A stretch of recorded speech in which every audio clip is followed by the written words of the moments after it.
Ladies and gentlemen, welcome to the podcast that plays the new Uso commentary drinking game. Every time Jimmy says Us, you drink. It's Lost in the Midcard. I am your host, Jeremy Bennett. You can find me on Twitter, as always, at JBHuskers, and we'd like to thank our host, SpiderDuck.net, as they enable us to be on the iTunes, and you can subscribe to us on iTunes or YouTube. You can find both those links on our Facebook page on facebook.com/Lost in the Midcard. As always, my co-host at Raw F Showtime on the Twitter is Matt Black. Matt, how are we doing today? I don't know, man. We're back like a TNA bounce check.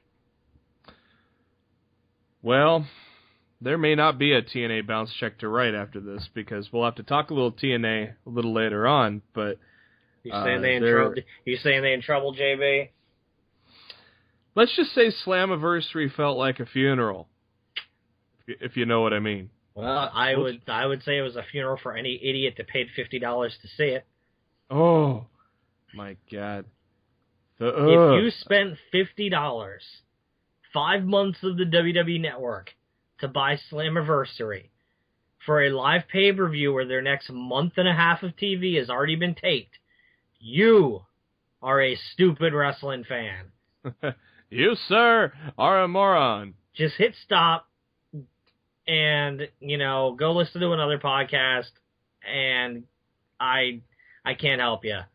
But honestly, if you paid full price for Slammiversary, there's no hope for you yet. There's no hope for you at all. You're done. I was going to say hit stop, go to a sex shop, buy a dildo, and then slap the shit out of yourself with it. You know what? It might not help, unfortunately. Well, that's true. That's true. Well, we were gone last week, but we have a lot of stuff to talk about this week, a whole lot of stuff to talk about. Let's first talk about Samoa Joe. Best in the World. Also, we're going to break that down because that was a beast of a pay-per-view. But the night after, on June 20th in New York City, Samoa Joe said his goodbyes to the Indies in a tag match with AJ Styles against The Addiction, which consists of Daniels and Kazarian. From what I hear, a pretty damn good match that ended with both Styles and Joe hitting their finishers at the same time with the Muscle Buster and the Styles Clash to get the W. And the W. And at the end, they kind of did like the old click curtain call that got Triple H in so much trouble back in the day. Nice little hug between the four gentlemen after the match. Matt, did you get to see anything of this match or hear anything about it? No, they haven't shown the match yet. I mean, the only way you would have seen this match at this point is if you were in New York during these TV tapings. So if it was recorded for TV, we're probably weeks away from seeing it. But from all the pictures and live reports and everybody talking about, say it was great. So props to Samoa Joe, man. Yeah, definitely. I think that, God, I hope at least they put it up online at Ring of Honor. That'd be some cool stuff. We're not going to break down Ring of Honor TV this week because they're kind of in this little weird taping vortex where they have yet to really talk about Best in the World yet. But this coming Saturday for Sinclair watchers, and then the following Wednesday for the Destination America people, they are going to get back on track with the results. Just the past 2 weeks, it's been kind of more of a ROH and New Japan type of deal. So not really anything in regards to storyline progression, but if you want to watch some good wrestling, oh holy shit, like Adam Cole versus AJ Styles. Yeah, I mean, go check it out. There's been some great bell to bell wrestling on ROH TV over the past 2 weeks. I mean, Oh, God, it's not based on any storylines right now, but it's just damn good wrestling. I mean, if you didn't get to watch Best in the World, I mean, there's another 6-man right there with Okada teaming up with Rapani Vice, right? Is that who the name is? I believe so, yeah. Beretta and I can't remember the other dude's name. They teamed up against the Bullet Club with the Young Bucks and AJ Styles, and holy shit, that was phenomenal. Nakamura had a match. I am drawing a complete blank on who Nakamura fought. Roderick Strong. Roddy Strong. Yeah, that was the thing that I was watching that. The number one contender. Yeah, they're like, they don't mention Best in the World. Well, we'll mention Best in the World in just a little bit. But first, let's go to some bad news for the WWE, possibly. What else is new? Well, that's true. According to PW Torch, this past Monday Night Raw drew the lowest rating. I think they're going to call lowest non-holiday rating. We'll throw all the holidays out the window. The rating was only a 251, which you remember the old Attitude Era days. I think it even climbed as high as 11, but kind of settled in the 7 to 8 range. That's nowhere near that at this time in the product, but still. 3.46 million viewers for this was the low. The good news was that the audience grew throughout the 3 hours, and the third hour did have the most viewers with 3.54 million. But just 2 weeks ago, they had over 4 million with Brock Lesnar returning. That means there was a drop-off of over 500,000 in just 2 weeks. Also, take a look at the best Raw of the year. That was the Raw after WrestleMania. Typically a good show. One of the better shows of the year, and that got 5.36 million. Matt, do you think it's a summer lull where people are just doing more outdoorsy things and not watching Raw? Or, I mean, is there a pause for concern, or do you think this will just kind of bounce back when we hit the SummerSlam run? Well, I'd like to believe WWE at this point should be incredibly concerned because it's their product on the line, and it's getting absolutely destroyed in the summertime, where whether you have plans or not, there's still, no reason why Raw's ratings should be as low as they are with no competition on Monday nights during the summer. There's no NFL excuse. There's no NBA playoffs. There's no NHL. There's absolutely nothing they can point to right now and have a legitimate excuse of why their ratings are doing so poorly. If you take out, like you said, if you take out the non-holidays editions of Raw, this is the lowest Raw audience since the late 1990s. So we're talking over 15 years. And that was a shit period. That's how bad these ratings have gotten. Late 90s is the audience that they just pulled in on Monday night. And this one, I mean, we'll break down Raw at the end of the show, but this was a pretty good Raw, I thought. And I think it was better. It was better than the week before. No, that's not saying much. No. And honestly, I think the show the week before that was so god awful had a lot to do with the lost audience this week. That could be, but I mean, I don't know why, but I'm kind of happy with the build to Battleground, and I don't know. I mean, I'm sure we'll disagree on that, but we'll kind of break that down in a little bit. But it's going to be interesting to see if they can, if any kind of major changes happen, or what's going to happen, because I mean, we've been getting some damn good wrestling lately, and there's going to be a good example of that on this Raw that we'll break down towards the end of the show. There is a rumor, and obviously this one we are taking with a grain of salt because, I mean, the sources, whatnot, but it's going to be kind of fun to just for us to kind of pick at it and see what becomes of it. But there's a rumor. This is from WrestleChat that. God. Yeah, I know. But hey, we get to talk about it just to see what we think. Fine, I'll humor the peasants. Yeah, the peasants. The peasants at WrestleChat that report this garbage. Okay, King Barrett. The rumor is that Seth Rollins is going to turn face. The Shield reunites to take on Brock Lesnar. Now, obviously, Brock. I know. This is the first I'm even hearing this. How does that even make sense? I was just going to ask you, how does this make sense? Because Brock Lesnar's a face right now. The only thing that really could happen is if the Shield would turn heel. But seriously, I mean, what do you think? Wrestle Chat, you're a bunch of crackheads. Like, freaking seriously right now. You guys are a bunch of crackheads. Yeah, I wanted to get your reaction on that. Dude, they are pulling shit out of their ass, and they're putting it on their website to bait click people. Mm-hmm. And if you're believing the bullshit that's being spewed on the website like WrestleChat.net, man, I don't even know what to tell you. Holy crap! Wow. Now, thanks for that, JB. Yeah, well, you shift through the shit, so I don't have to. Well, that was the story article, but my point of the article is something different. And actually, it's not even with more? it. Well, no, there's nothing to do with the article. We're done with the article. Okay, thank God. My question to you, out of all of that, I knew you were going to get a laugh at the Brock Lesnar thing. So now let's shift to the serious part of it. There's been a lot of talk of Seth Rollins turning face, Triple H match at WrestleMania or at SummerSlam possibly.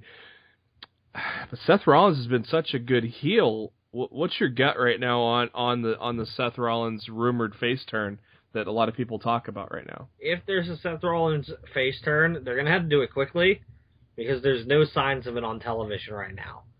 No. Because any signs that you originally distanced himself from everybody and becoming his own man, or you could see where they might be going with something and where it would make sense, that's gone.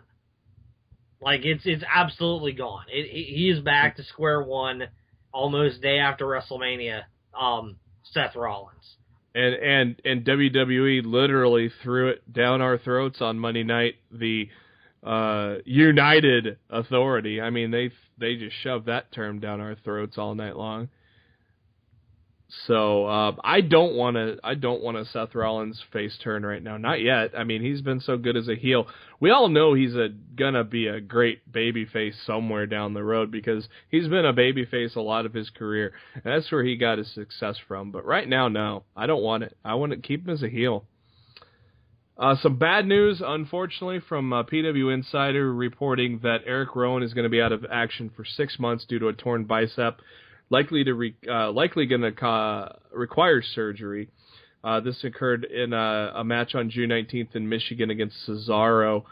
So unfortunately, the tag team that was starting to kind of build with Harper and Rowan is definitely going to be on the shelf for quite some time. Yeah, so much for that Team 3D potential feud, huh? Yeah, no kidding. And, I mean, thank God the tag division's strong right now because now we've just lost the Usos, we've lost Kid and Cesaro, and now we've lost the Wyatt family. I think it's time to kind of look at some of that roster and get some teams formed. Well, here's the problem, and I've stated this on the show before, and I think it legitimately happened exactly how I said it was going to. WWE had the plan to make the Primetime Players a transitional champion. They were taking the titles off of New Day to put it on PTP so they could job it to Harper and Rowan. But now Harper and Rowan are on the shelf. Harper and Rowan are gone. And now all of a sudden New Day is back in the title picture with PTP heading into Battleground. Well, they never got their rematch yet. I believe didn't they get their rematch on like Raw? I don't think they did. I thought they did. Okay, but even if they didn't, rematches can be dictated by WWE storyline anyway. But even with the injury, I think they're just gonna put the titles back on New Day. I think they're just gonna put them back on New Day because I think they wanted to make those guys transitional champions, and with Harper Rowan out, that was their plan, and now they're just like, okay, guess we got to do something else now. I've been kind of happy with the feud so far. With Bo Dallas joining the New Day, kind of on a who knows. I mean, You would they like did. that. Oh hell, it makes sense. They're both their. It's ridiculous. I mean, that's a no duh moment right there. I mean, they both wield the power of positivity. Yeah, but Matt. one of them's over and one of them's not. Something you lack. Yeah, but at least it gives Bo Dallas something to do, which has been hard for the WWE to fucking find. So I have plenty of positivity when things aren't shit. Yeah, but Who are you kidding? I was happy with both 8-man tags on SmackDown and Raw. I thought they were pretty good. So, the tag team division is decimated a little bit, but at least hopefully they can put together a couple of creative teams and maybe build that strength back up. Go to Matt here now. Matt has a few tidbits of TNA. What would you like to talk about in the TNA world since we were gone the last couple weeks? Well, a whole bunch of people are gone. Yep. Even though you can see them on TNA TV tonight and for the next month. So we got Austin Aries Aries is gone. Magnus is gone. James Storm is gone. Low Key is gone. Am I forgetting anybody? Mickey James. Well, yeah, I would assume she's leaving with Magnus, so she's God. gone. But hey, for some reason, Jeff Jarrett's back on their television. Slap nuts. And apparently there's some kind of rumor that Global Force Wrestling and TNA are gonna do some kind of team up thingamajiggy this year. I have no idea. Is it basically? I've heard that. Honestly, I think the greatest thing that could happen right now is if Global Force Wrestling bought TNA. Yeah, and because honestly, that would be the most epic piece of justice I've ever seen in my life. In Jarrett buying his company back away from Dixie Carter. I mean, I think it would be pro wrestling story of the year this year. Merriam-Webster would then have to reprint their dictionary because you'd have to have a picture of Jeff Jarrett next to Full Circle if that happened. There has been rumors that there might be a takeover by Global Force to try to spice up the product. They say that, but the next month and a half of TV is already taped. It didn't happen. Yep. I read it to find out. I'm telling y'all right now, in the next month and a half, there's no Global Force invasion of TNA Impact. Plus, like half the fucking roster's TNA people anyway. Well, they are now, because part of the agreement with Jarrett coming in to do that thing at Slammiversary was that GFW that TNA talent would be allowed to work GFW shows. So. And then there's that piece of the puzzle. Anything? What else you got from the world of TNA? Slammiversary sucked. And Eric Young decided to take to Twitter. Oh, yeah. And torch the fans on a tweet that has since been deleted, but I have a screen cap of it that I will read to you right now. It is not safe for work, so if you're listening in a cubicle or something, make sure you got some headphones on. But people were upset about Slammiversary, and rightfully so. You're paying $50 for a pay-per-view that has no implication on the future of the product because the next month and a half of TV had already been taped. So Eric Young proceeds to go to Twitter and says, "Real world, if you watched hashtag Slammiversary 2015 and you didn't like it, go fuck yourself." All caps. Hashtag pro wrestling, hashtag proud, hashtag fifth day, hashtag a game, hashtag team effort. Hashtag give Jeff Jarrett the shine, part 85 million. So, yeah, Eric Young goes and proves exactly why I'm not a fan of that schmuck to begin with. And makes himself look like a total goober on social media. Because he's upset that people are bashing his company. Well, sorry, Eric, but when your contract's up in a couple months, probably like everybody else's, they're not going to renew your bearded ass either. Nope. So maybe at that point, you can go fuck yourself.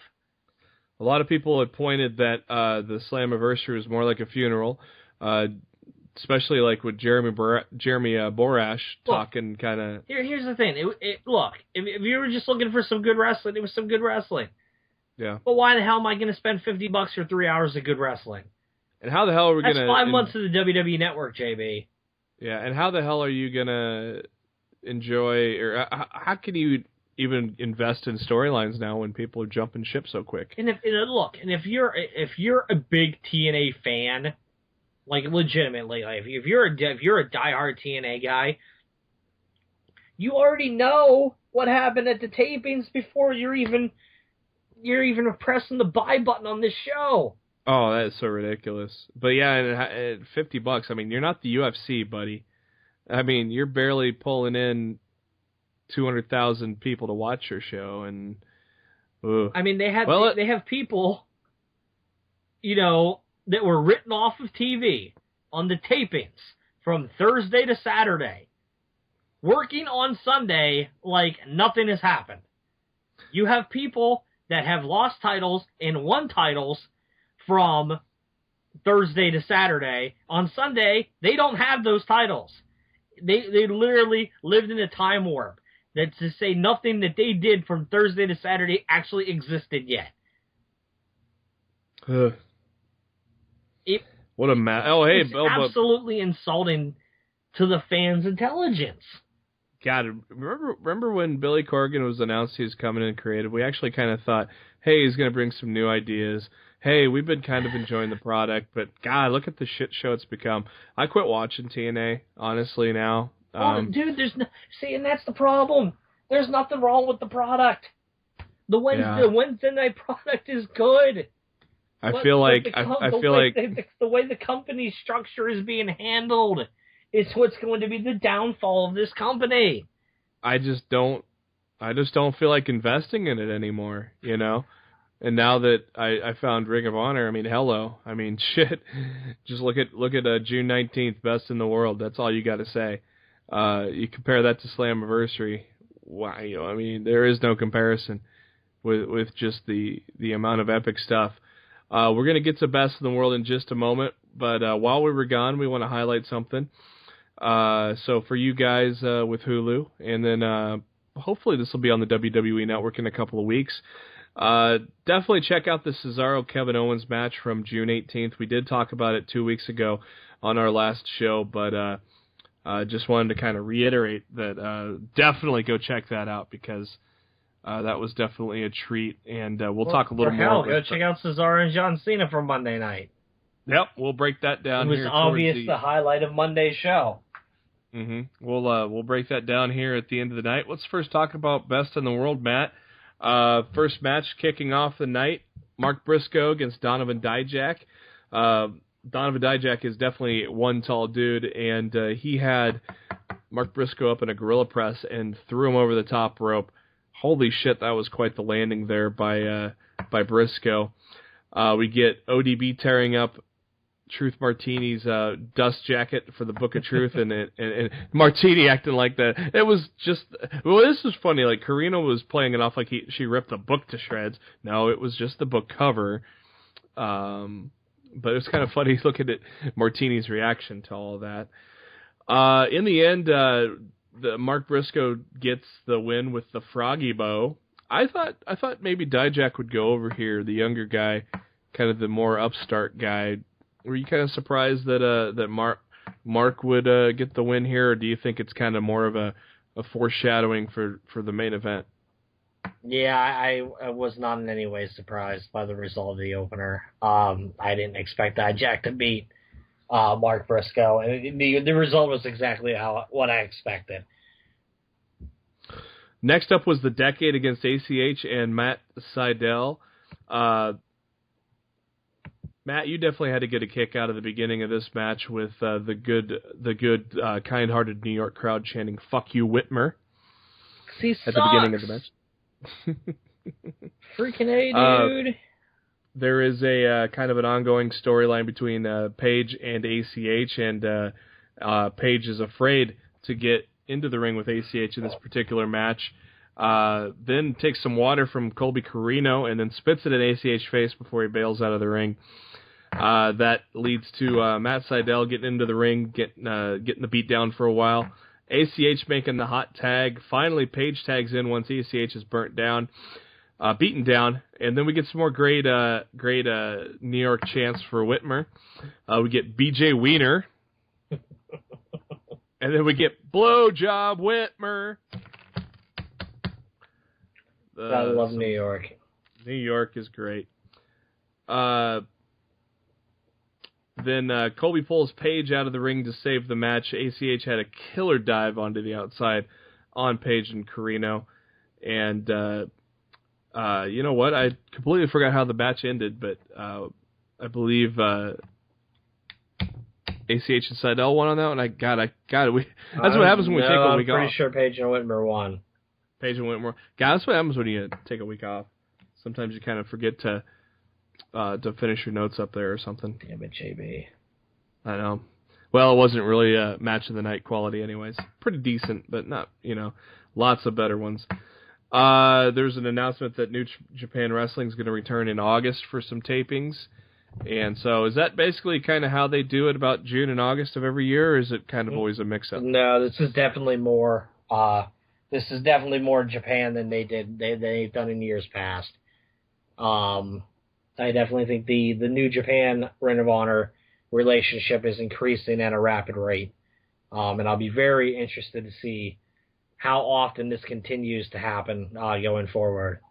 I love it because we get to talk about New Japan feuds where like Okada is going to face AJ Styles for the championship here.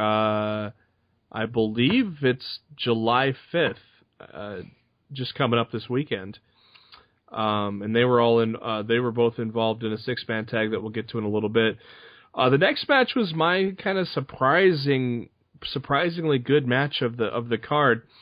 Dalton Castle against Silas Young, basically just kind of a who's the real man, kind of a battle of who's the real man. Not much of a build up to it, but a big ovation for Castle as he entered the ring. Interestingly enough, Silas Young calls for the code of honor, but Castle tries to act a little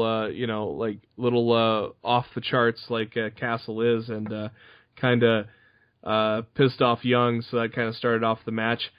The stronger and tougher Young was in control for most of the way. Great, once again, the New York crowd coming through as we get a peacock caw chant. You had to see it to believe it, but one of the funniest parts of the match, Dalton Castle pulls off a sunset flip onto Silas Young. He can't quite get it going, and the Peacock Boys fan Young as like it's gonna blow him over, and Young's like, that ain't gonna fucking work.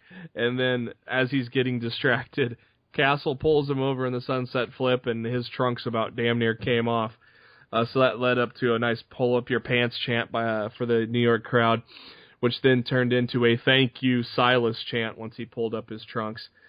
Boy, but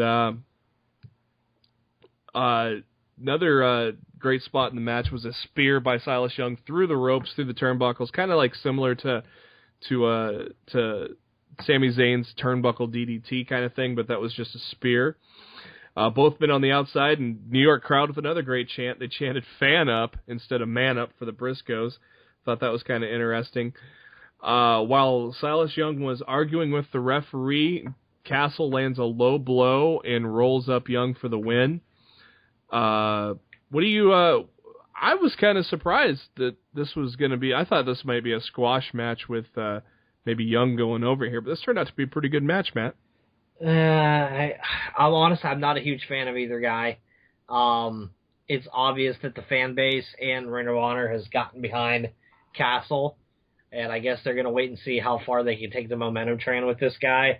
But honestly, I didn't pay much attention to this match at all. I didn't really care. I think I was making dinner when the majority of this match was going on. So, what don't you like about Dalton Castle? I don't know, the gimmick doesn't do it for me, and Silas Young's gimmick doesn't do it for me either. I don't know. neither of them have reached out and grabbed me as somebody that I should really care about. But, it is what it is. I think it's unique. It's unique, and the guy can wrestle. And actually, yeah, if you had time, I'd go back and watch that, because it was actually a pretty damn good match. Up next, we get a tag match between Caprice talking Cedric Alexander back into forming CNC Wrestle Factory as they take on War Machine. But very short-lived match, as this was basically more putting the heel turn backdrop. Yep, putting the heel turn of Cedric in full motion.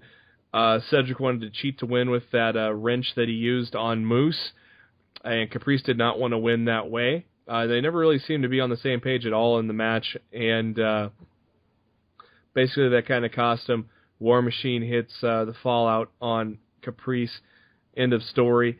Post-match, Cedric was teasing clocking Caprice with the wrench, but ended up not doing so.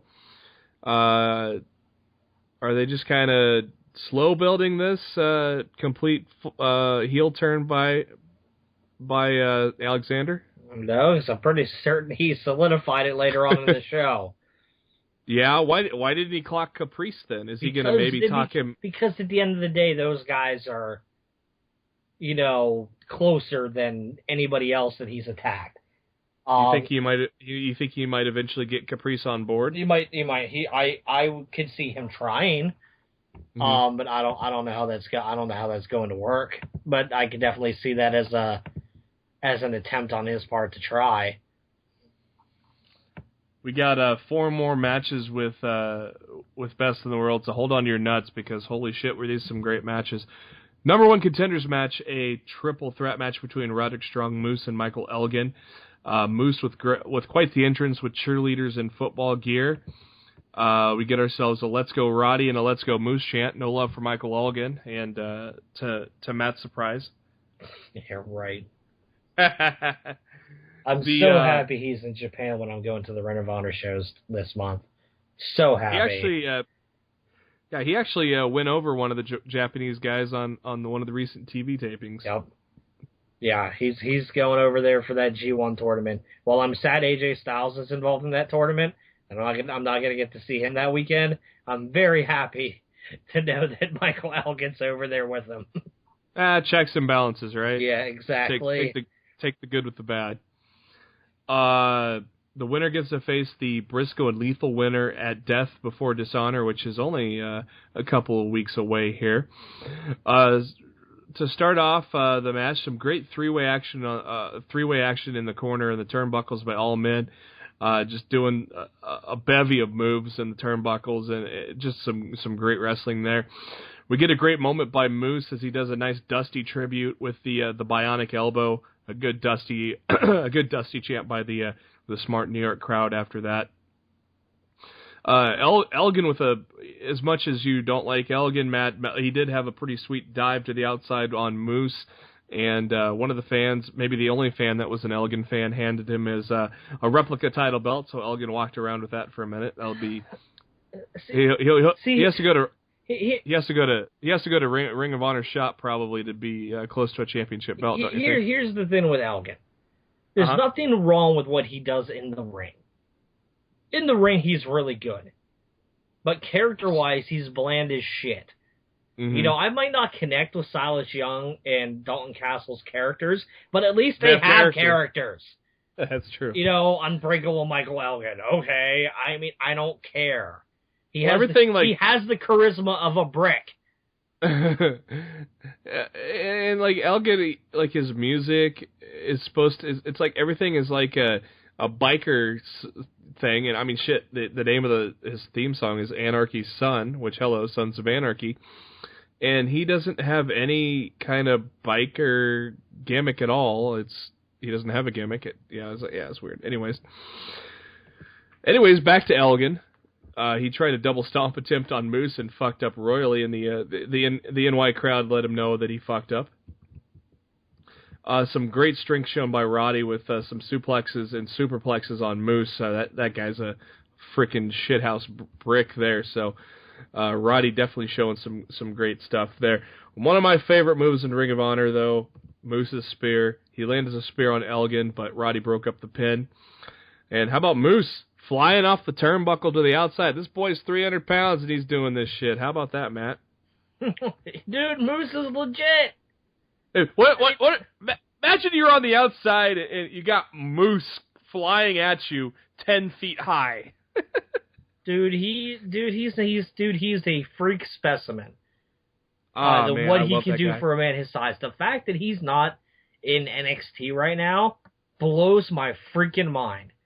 Like, I don't know any tryouts ever. Not that I'm aware of. And WWE has to know this dude exists. He's only like 27 though, right? Dude, he's the Vince McMahon prototype. Mm-hmm. Oh yeah, Vince McMahon would be jizzing all over it.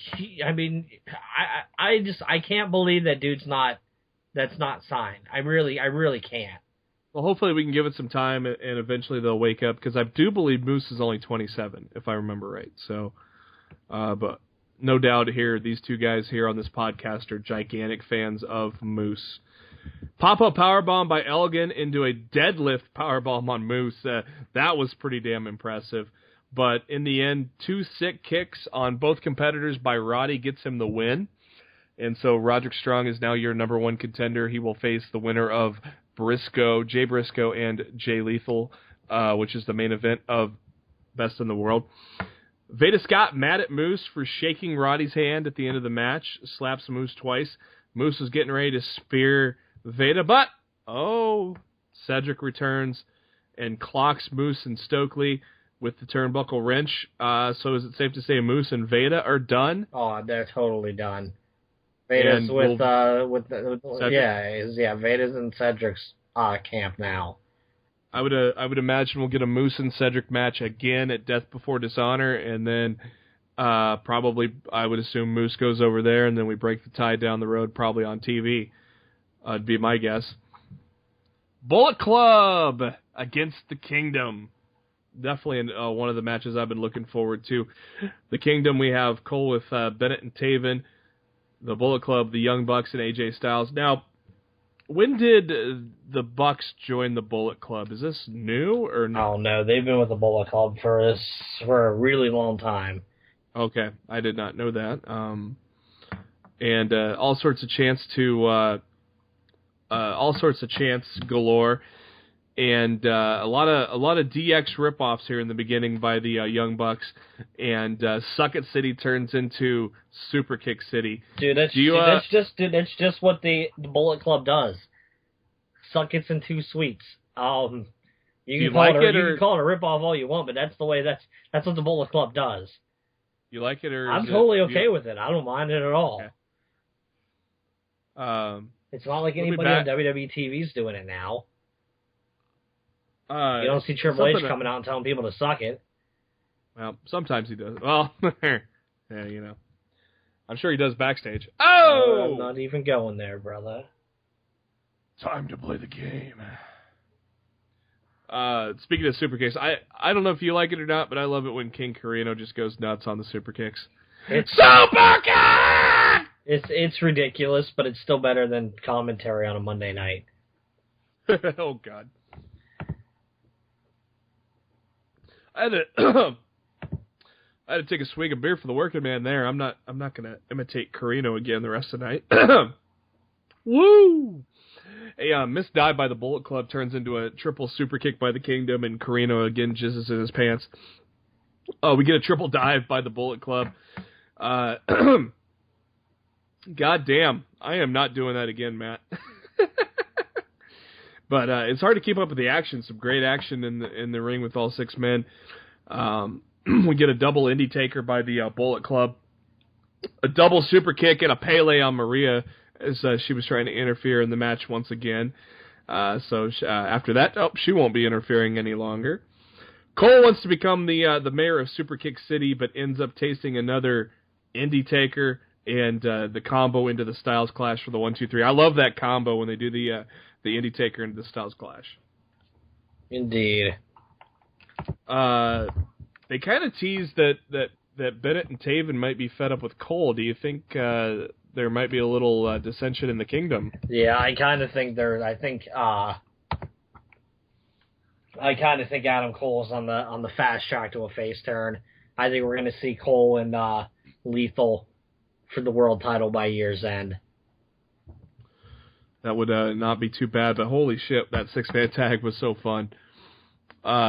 Super Kick City for sure. I mean, come on, Ring of Honor hasn't printed that shirt yet. Come on. I mean, nobody's mentioned it yet. I figured the New York crowd would start chanting Super Kick City, you know? No, and look, there's enough cities out there right now. I think people need to give that a rest. Tag Team Championship, Red Dragon against The Addiction. Kaz is looking very punkish as he comes to the ring. Daniels looking very military-like. It was quite the outfit that Christopher Daniels had on there. This is a... but you know what, Matt? It doesn't matter because... More. But wait, it doesn't matter because they're the Tag Team Champions of the world. World Tag Team Champions of the world. If you don't know, now you know. The World Tag Team Champions of the world. No DQ on this match. A ladder introduced early on. We get some early action on the outside from all four guys. Later on, Daniels gets worked over by Fish and O'Reilly, but survives getting the 3 count. Pretty damn cool spot. Daniels is set up on a chair on the outside, and then they put Kaz on there with him, and then a nice little Van Terminator by Kyle O'Reilly. That was a pretty damn good spot. Ladders and chairs are just littered all throughout the ring. Later on in the match, the Addiction tape Fish to the middle rope, and that allows them to gang up on Riley. But just like in the handicap tag match on TV, O'Reilly gets the advantage. They set up one of those old school metal guardrails on horizontally on 2 chairs. They were going to superplex O'Reilly on that. God, that would have hurt like a bitch, Matt. You think? Oh my! I mean, there's no give there. No. You know, normally those ladders they have are probably like in the WWE or Jimmy rigged to break easily, but that guardrail ain't gonna move. Daniels moonsaults into a triangle choke. That was a pretty fucking sweet spot as he tried to do a moonsault on Kyle O'Reilly. But Kaz clocks Kyle with the chair to break it up. Fish finally breaks free from the rope to even up the odds, but Sabin comes in to grab the ref from it looks like an obvious 3 count. Right after that little distraction by Sabin, Celebrity Rehab comes in, and to no surprise really, the Addiction retains the tag titles. Matt, can we get you think we're gonna finally get a little singles push for Kyle O'Reilly now? I would absolutely love for them to break up Red Dragon, because I don't like that tag team at all. So yeah, if this results in a Red Dragon split and a push for Kyle, maybe in the vicinity of like a television title push, I'm all for that. I think that would be pretty damn cool. I mean, I'm new to Ring of Honor, and there have been few guys that I've never heard of. You know, I know my guys, but I just haven't watched the product yet. But I've never been familiar with Kyle O'Reilly at all, and he's just blown me away. I mean, he reminds me of a young Daniel Bryan. Yeah, he's pretty freaking great, dude. He has huge potential written all over him. How long has Red Dragon been tagging together? Is it a newly formed team, or have they been a couple years? A couple years. Man, I tell you what, my voice... I mean, remember that one time when you did the Vince imitation and that fucked up your voice? Holy shit. Yeah. I am never yelling super kick ever again. Well, maybe I will, and maybe at the end of the podcast or something. All right. Matt, take a deep breath because it is main event time, 60-minute time limit. We could probably say... do we dare to say the biggest match in ROH history? I would say it was. It was that important. It was, and it lived up to the hype in every way, shape, or form, man. Yeah, definitely. This is a feud dating back to mid-March, basically when Briscoe kind of got involved. I believe it was a Red Dragon and House of Truth tag match. Briscoe kind of got involved there, and that kind of started everything off, and it's been a great build ever since. They showed a great montage of all those moments leading up to it. The booker of matches, Nigel McGuinness, joins the commentary team, And I like Nigel on commentary. He actually joined the guys for the TV tapings as well, and I think it's kind of a nice little addition to the team. Yeah, no, I don't have a problem with it at all. Truth Martini, he must have been at the Grammys or the Oscars because he decided to do a little wardrobe change and get himself a little shave too. He shaved the beard, comes out in an all white suit. Got a brand new dust jacket for the Book of Truth. So he's all ready for this tag team match. He's all ready for this main event match here. Jay Briscoe comes out by himself. No one alongside of him. But of course, being the heel that he is, Jay Lethal had the entire House of Truth with him. After a lengthy standoff between the two gentlemen, as obviously the build to this match, the crowd just getting fucking excited. They do adhere to the Code of Honor. I think they realize this is probably one of the biggest matches in company history. So, you might as well adhere to the Code of Honor. Yeah, of course. This was right away. Dijak tries to interfere. The ref catches it, and the house gets kicked out. But Truth Martini, for the time being, can stay ringside. Lots of stalling by Jay Lethal. We see that a lot with Kevin Owens in his matches. Good little heel tactic. The pace was slow to start with, both competitors just trying to feel each other out. But holy cow, it sort of pick up a little quickly with Jay Lethal's dives to the outside. And he tried to do a third dive to the outside, and Briscoe just clotheslined the shit out of him. Oh my God, that was awesome. Then it turned into just a back and forth brawl. I mean, this was just fucking pure wrestling. There was no high spots. There was just wrestling and brawling. One guy getting the advantage, one guy getting then the tables turn, vice versa for a good 10 minutes maybe here, and the stalemate kind of led to talk what McGuinness would do if the 60 minutes runs out. And Nigel says that he will make that decision on the fly. He's not going to make it right now. Low blow by Jay Lethal while Truth was distracting the ref. That led to Nigel getting up from the announce table and kicking out Truth Martini himself. We now have a true one-on-one match. Probably the holy shit moment of the match, would you agree, Matt, is when Briscoe hits a Jay Driller through the table on Jay Lethal. Yeah, it was sick. I was like,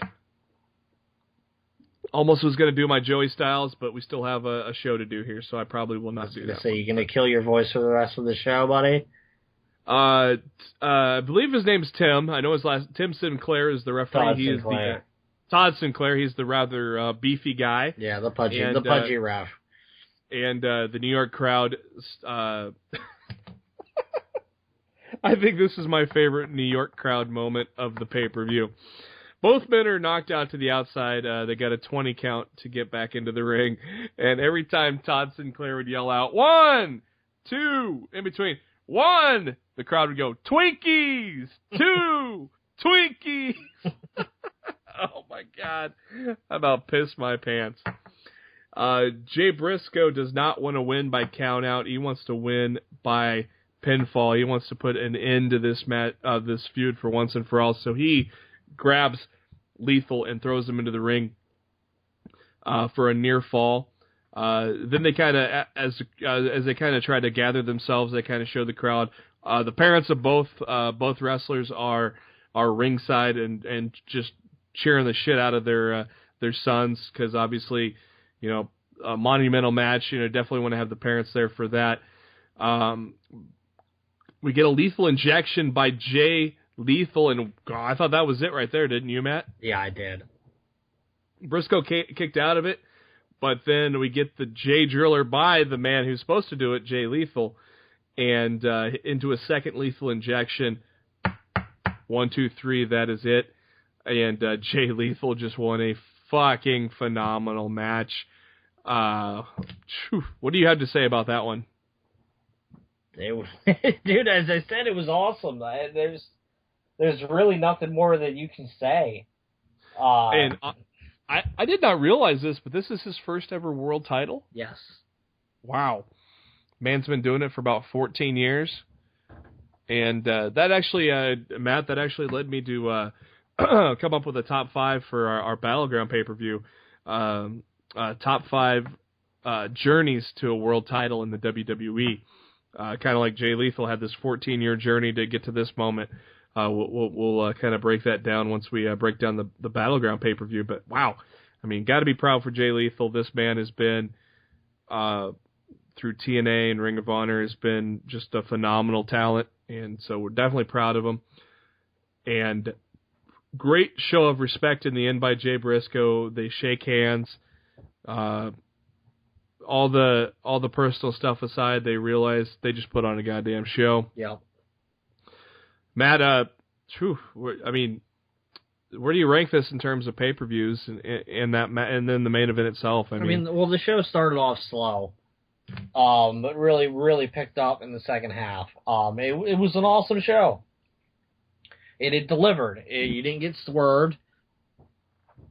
You felt like you got your money's worth for what you were going in to see. I feel ROH delivered on everything that they said they were going to do with this show. I can't not freaking wait. We're just a couple weeks away from Death Before Dishonor in Baltimore on iPay-per-view. I'm going to be there.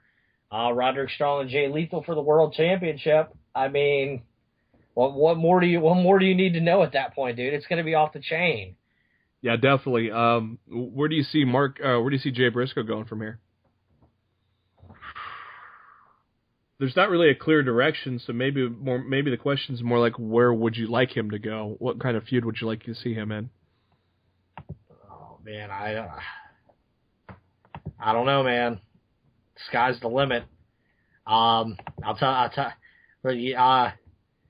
I'm bouncing off Ring of Honor really quick. Global Force Wrestling just announced that Bobby Roode's going to be involved in their TV tapings this month. So, if that's yet another guy gone from TNA, last guy out, you might as well shut off the lights. And I guess that's the newly crowned world champion Ethan Carter III.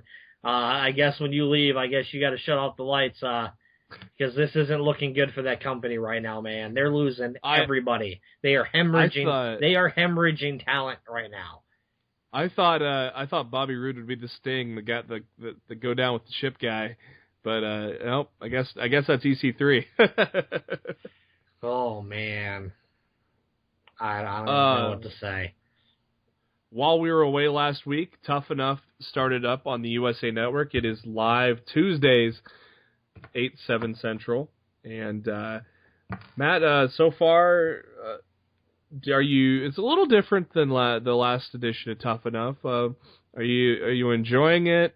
Do you think it's a little too produced, a little too contrived? How do you feel? I'm enjoying it so far, and honestly, I think my favorite part of the last 2 weeks has been the Tough Talk show that airs on the network after the show on USA. That's hosted by The Miz. Absolutely phenomenal. Both I've not caught it yet, but I'm assuming it's on demand, right? Yeah, it's on demand, dude. Go back and watch both of those. I think you'll end up enjoying those more than you enjoy the actual show. And it really showcases how much WWE has truly dropped the ball with The Miz.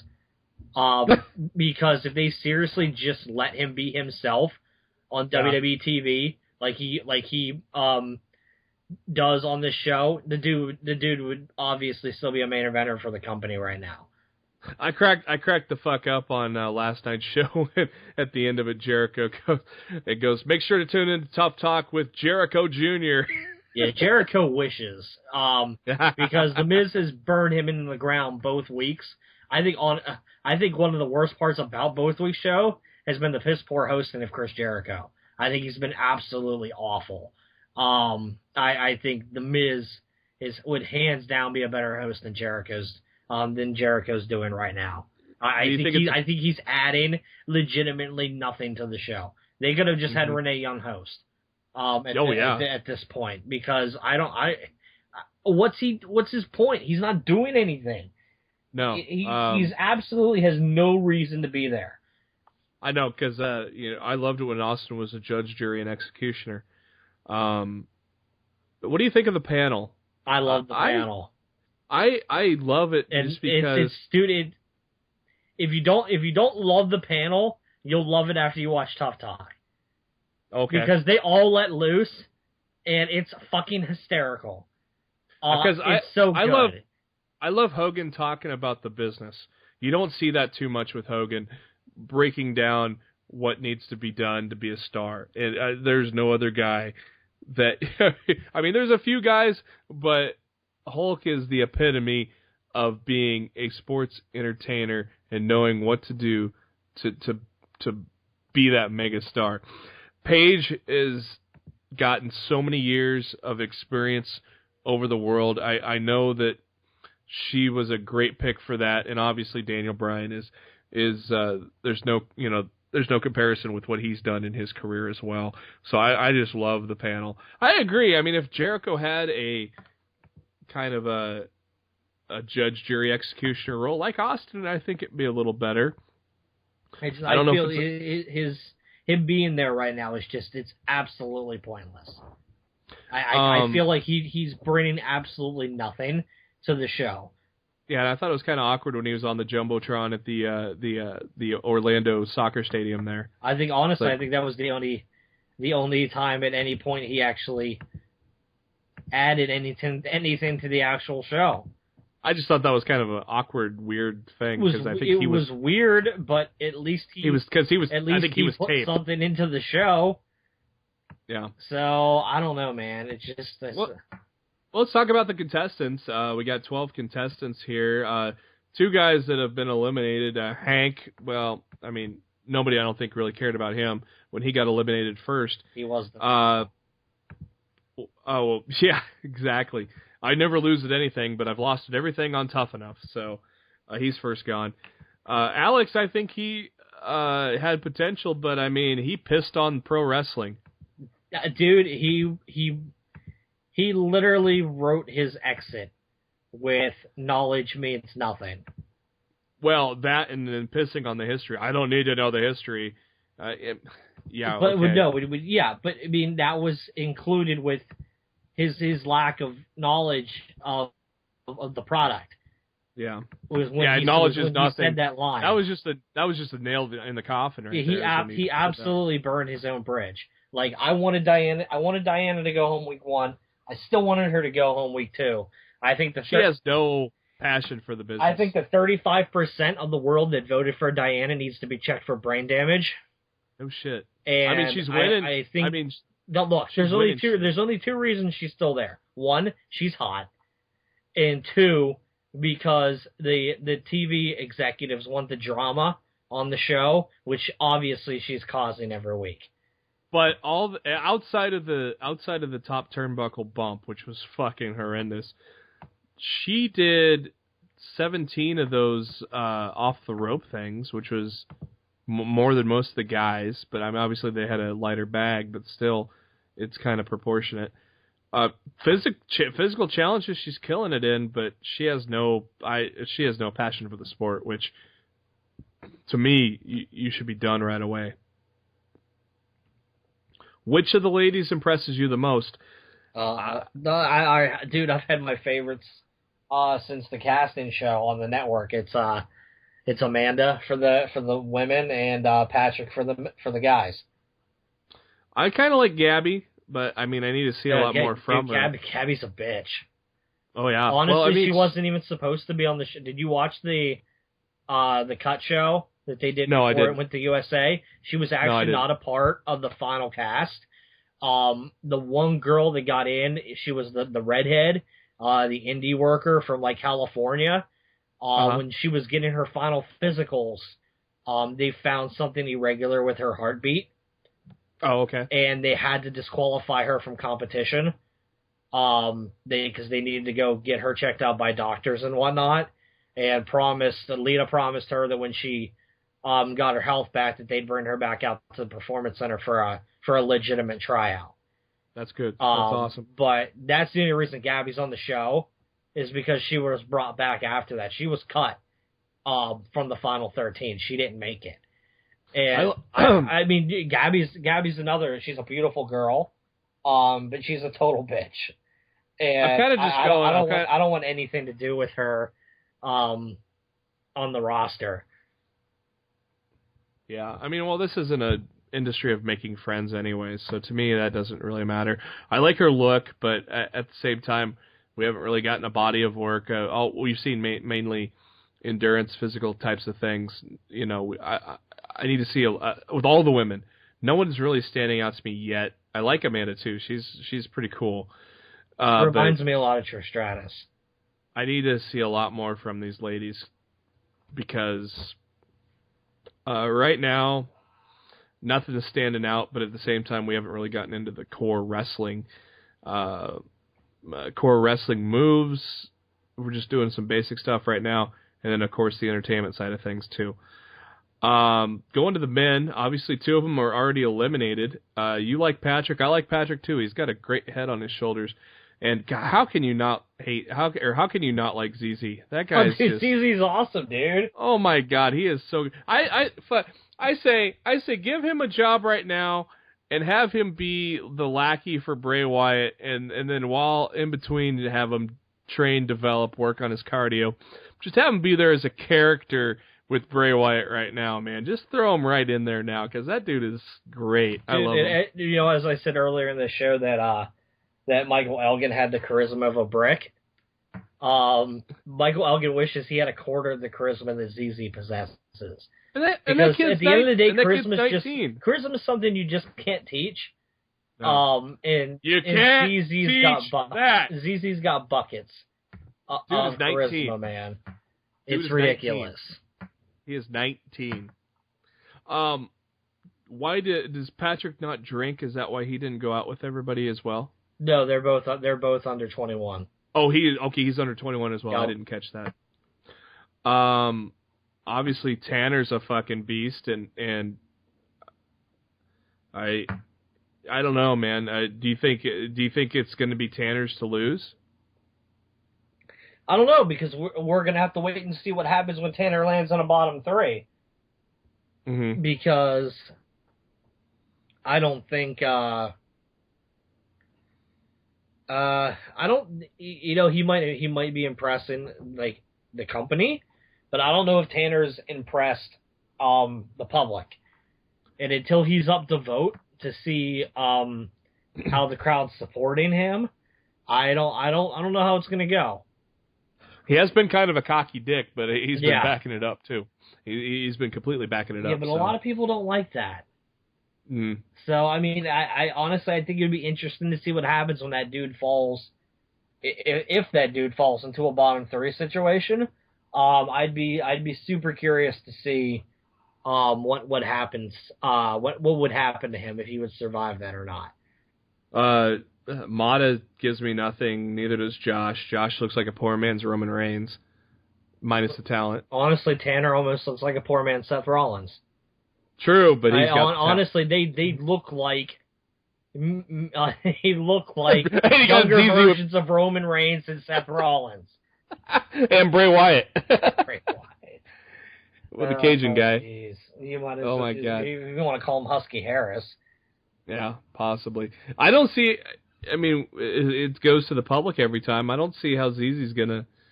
ZZ's not gonna get voted out by the public. They love him. Maybe when push comes to shove at the very end, but he's going to make it a ways, I think.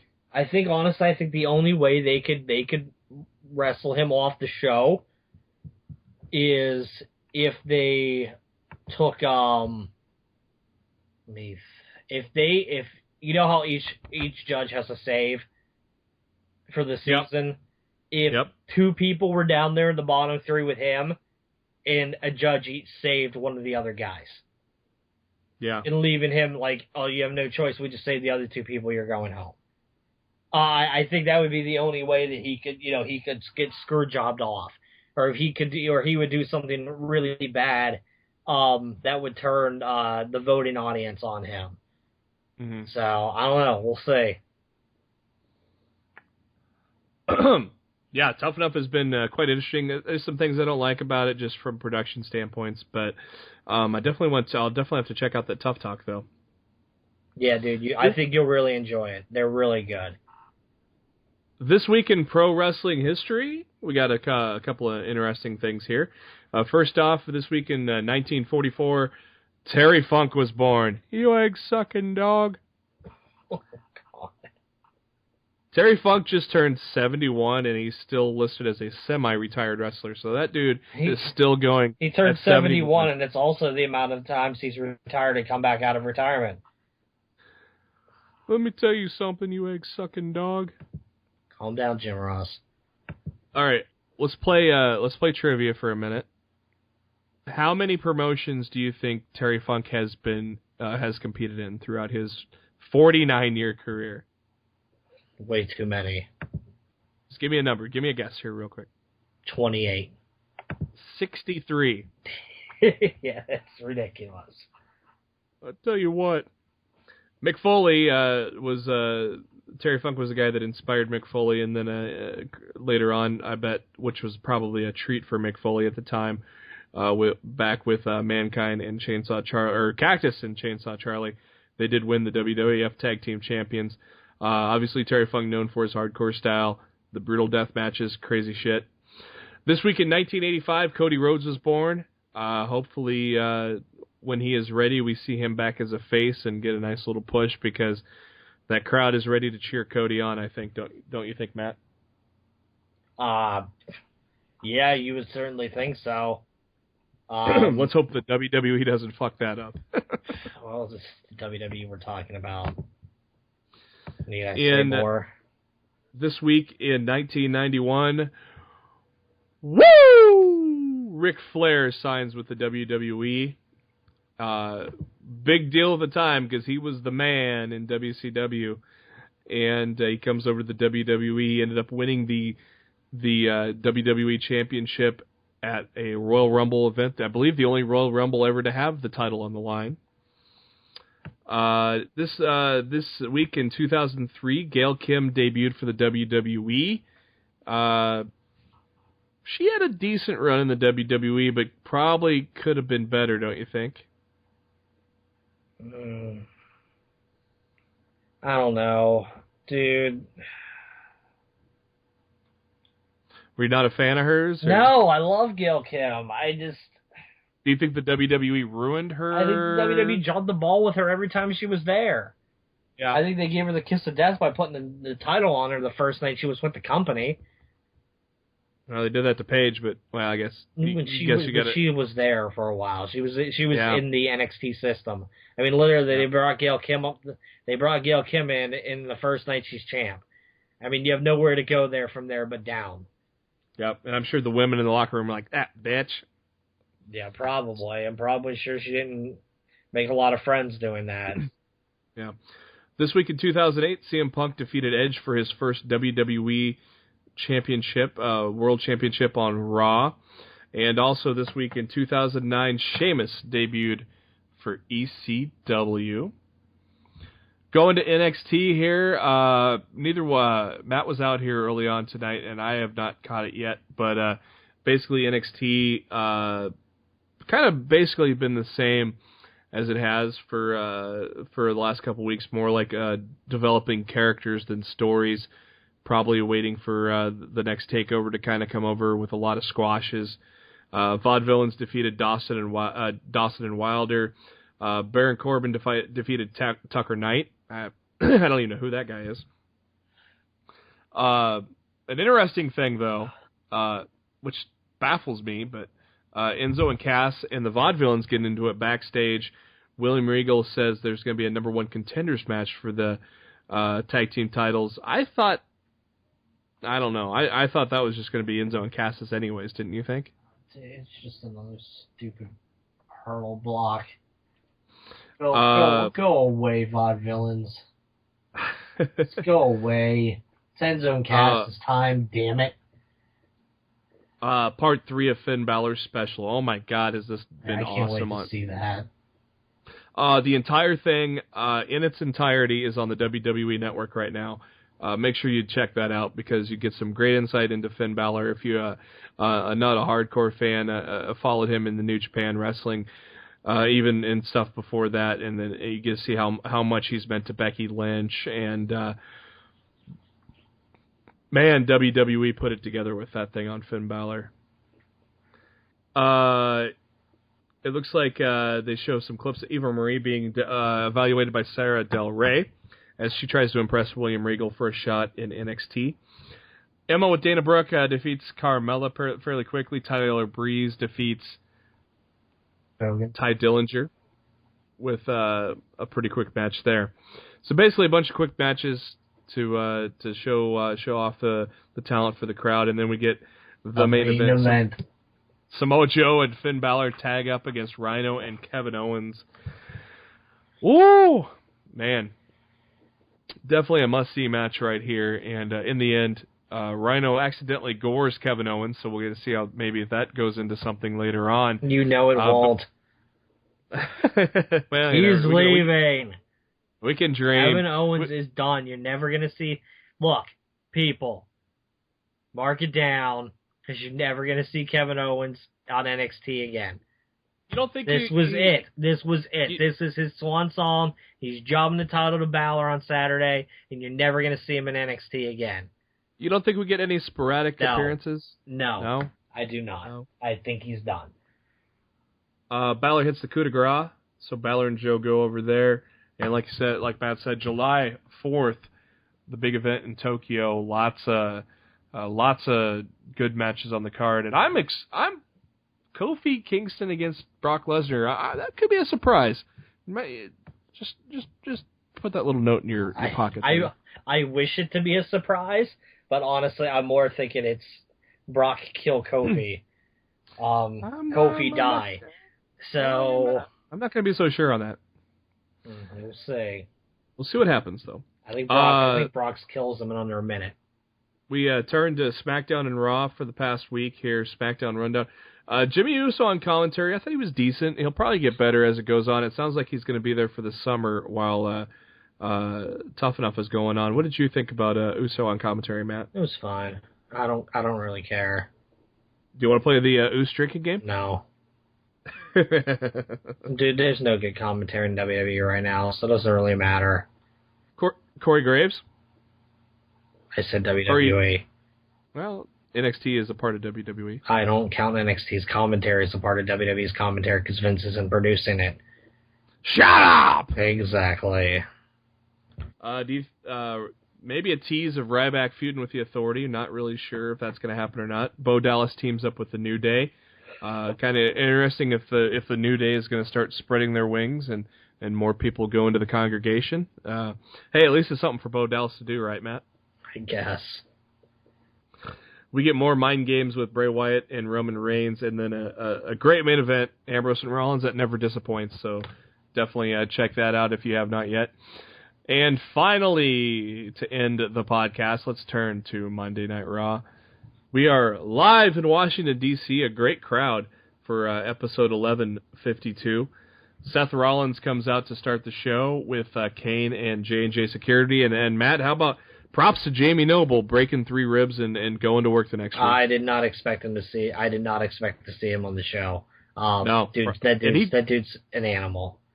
Oh, man. And the crowd gave him props, too. Yes, they should. Yeah. And he took a bump even. He took a punch and did a flat back bump. I'm like, that had to hurt like a bitch. Dude's out of his mind. For those that didn't know, when Brock Lesnar drove Noble into the guard, into the rail there on the Raw the week prior, that legitimately broke 3 of Jamie Noble's ribs. He had to be stretchered out of the arena. The word of him being stretchered out was almost immediate after Raw, so it was definitely a real situation there. The whole point of the opening segment was Seth Rollins basically buying his friends, showing their appreciation for the beatdown of Brock Lesnar the week before. And so he unveiled 3 Apple Watches for all of the J&J Security and Kane. They looked pretty impressed. And Rollins presented Kane with a free trip to Hawaii. I hope we get a vignette of Kane doing something in Hawaii. I know it'll be bad. If we don't, it was another waste. Yeah, I just want to see. I want to see him like in Office Space. I said no salt on the margarita. I said no salt. then basically Rollins had mentioned that J&J Security arrived at the building recently in a crappy rental car. So here we go. I got to use my little game show voice. J&J Security, you get a new car! It is a 2015 red Cadillac worth way too much money, but were you surprised as all hell as that Cadillac did not get destroyed on Raw? Well, that would be typical WWE booking, so it was nice that they actually didn't do that. But look, wait till Brock comes back. If the car shows up on Raw again this Monday, the car is getting totaled. I have a feeling it's going to show up, kind of Alberto Del Rio style. Yeah, Jamie Noble honking the horn. Yeah, if they keep bringing it back out, the car is getting totaled. That's a good point. I think they are going to keep bringing it back. Yeah, it's not going. That car is not going to make it to Battleground. Let me say that then. Different than your usual opener for Raw. I kind of liked it. You did too, Matt? Yeah, it wasn't terrible. I mean, it was. I felt it was WWE's attempt to do Ric Flair and the Horsemen in 2015. Mm-hmm. You know, when Ric Flair, gave the Horsemen gifts, and Rollins tried to do the same thing for the Authority, styling and profiling essentially. It was fine for what it was. Raw wasn't strong on Monday. Like I said, it was better than last week's, but it still wasn't a good. It wasn't a good show. I enjoyed Raw, but I wasn't wowed by it outside of Cesaro and Cena, which we'll talk about in a little bit. Cesaro and Cena and Alicia Fox and Paige held that show up. If those two matches wouldn't have been in that show, it might have been just as bad as the week before. Big Show comes out after the big celebration by the Authority. The Big Show kind of points at the Authority, thumbs up, whatever. We skip over. This is going to take 20 seconds to talk about. I won't even ask for your thoughts, Good, man. I appreciate it. Outside of the fact that I thought Mark Henry was a heel. Who gives a fuck what Mark Henry is at this point? They say that Big Show is now a member of the extended family of the Authority. Okay, whatever. Mark Henry jobs to the Big Show after only 1 minute. That was kind of interesting.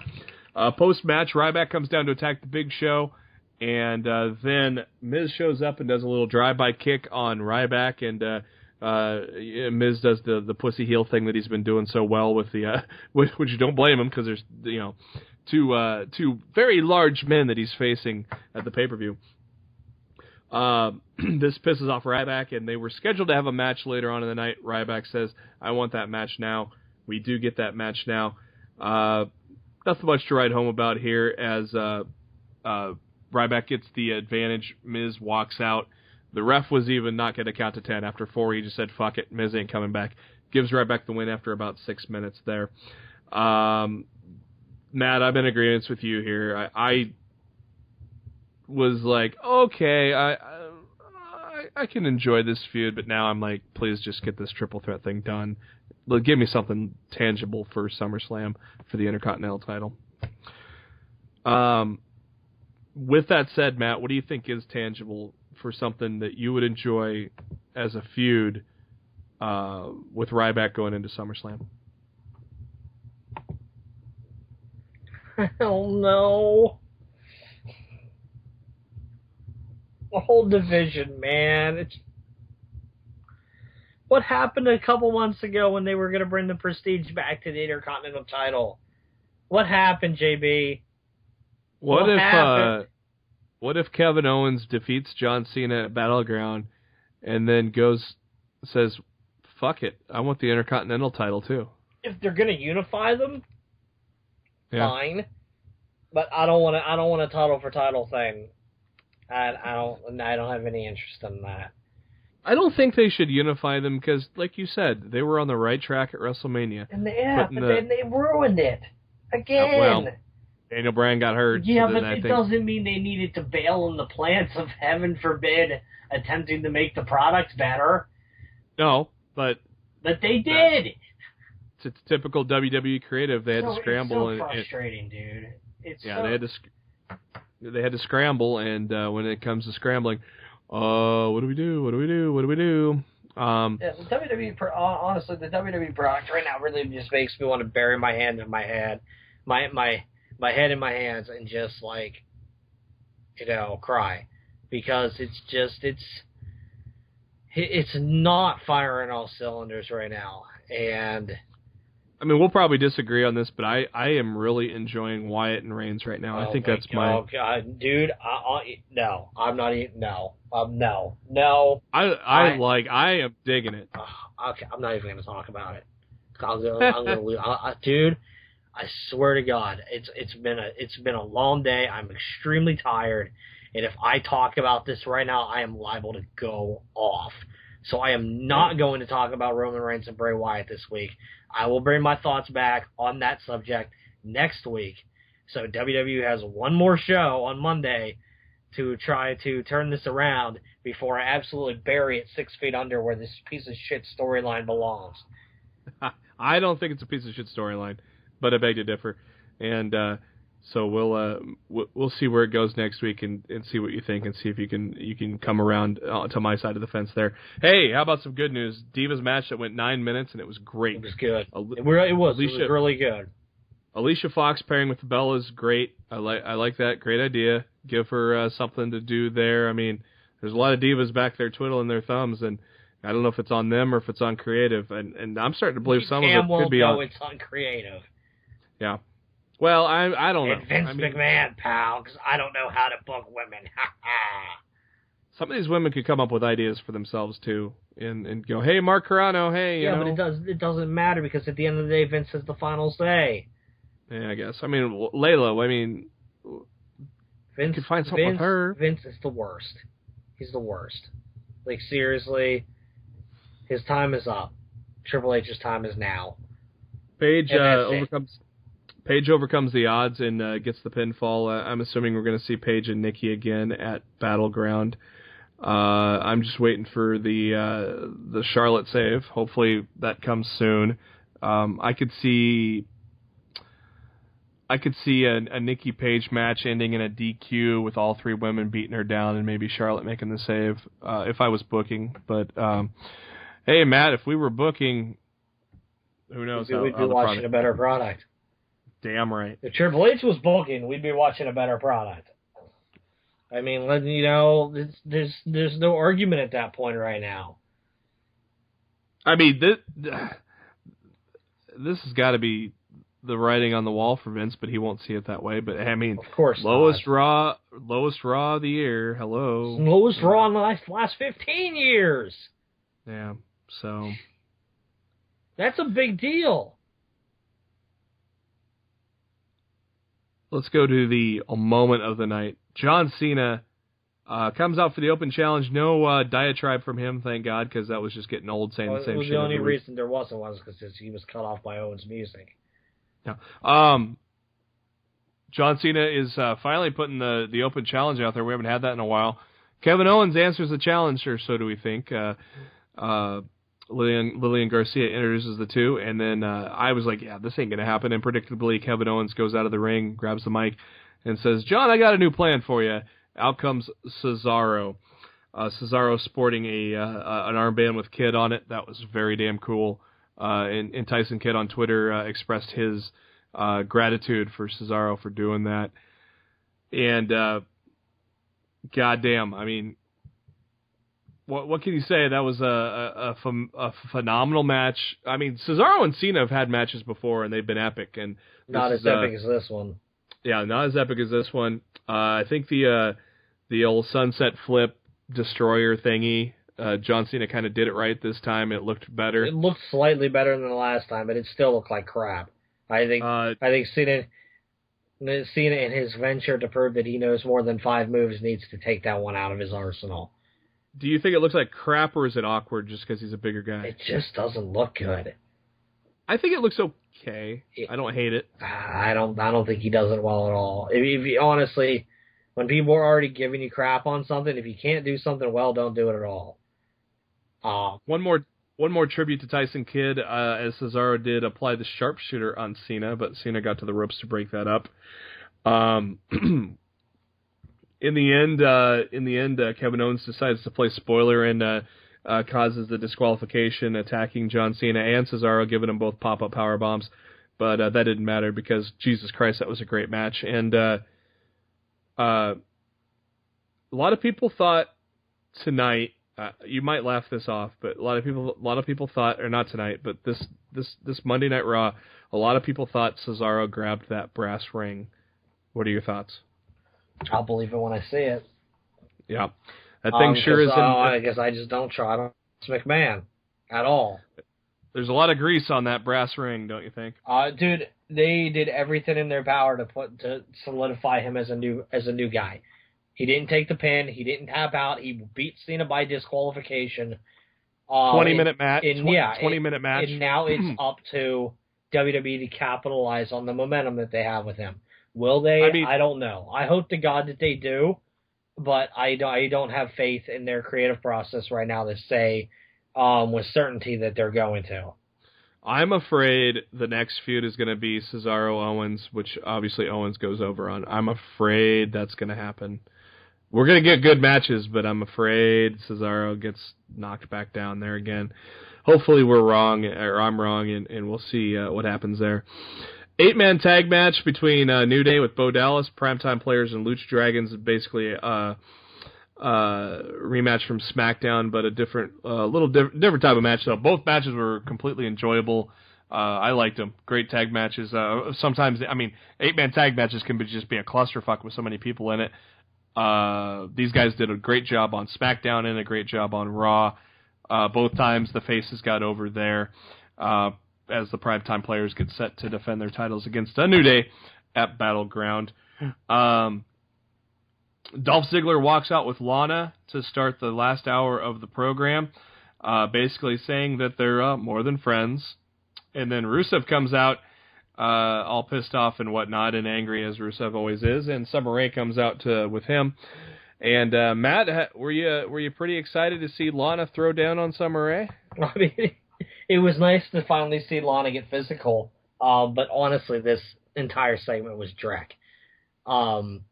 The best things about it were how hot Summer Rae looked, and Lana finally getting physical in the ring. Other than that, I totally could have gone without that segment at all. If they could have, I think it was a good segment, but I think if they cut it in half, it was like about a 10-minute segment. Cut it in half and still give us that payoff of Lana finally getting physical.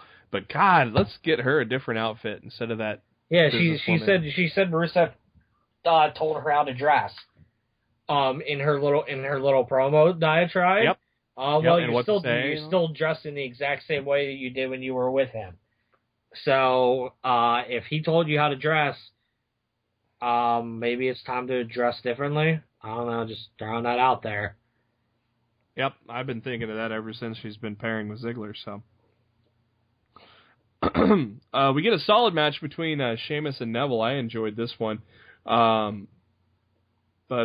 nothing much to write home about, just an enjoyable match that put over the Money in the Bank winner, as it should, because a lot of times they bury the Money in the Bank winner like they bury the King of the Ring. Speaking of King of the Ring, King Barrett faces Jack Swagger, and speaking of buried there, that was a if this was a NCAA bowl game, this would be the toilet bowl. Zack Ryder got more offense in on Barrett than Swagger did. Yep. 2-minute match, King Barrett goes over there. Is Jack Swagger on his way to Global Force Wrestling? God, man. When he did the face turn on Rusev, he was fucking over, and then WWE just buried the shit out of him. They fucked it up again. Typical WWE fashion. He was over big. Yep. When he rose to the occasion, and they just had him lose 85 times to Rusev. So, main event match, basically same old shit, but with a no disqualification rolled in there. Roman Reigns, Dean Ambrose against Seth Rollins and Kane. Like I said, nothing much to write home about. More for the Bray Wyatt attack at ringside, which kind of left Ambrose at a disadvantage.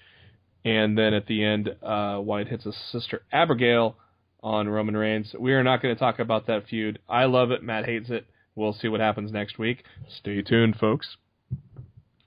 But a much better Raw than last week, I think, thanks to what you said, Cena, Cesaro, and the Divas. Yeah, but as I said, at the end of the day, compared to last week's show, a better show than last week isn't saying much. No. Because they could have done almost anything that had a better show than last week's. Mm-hmm.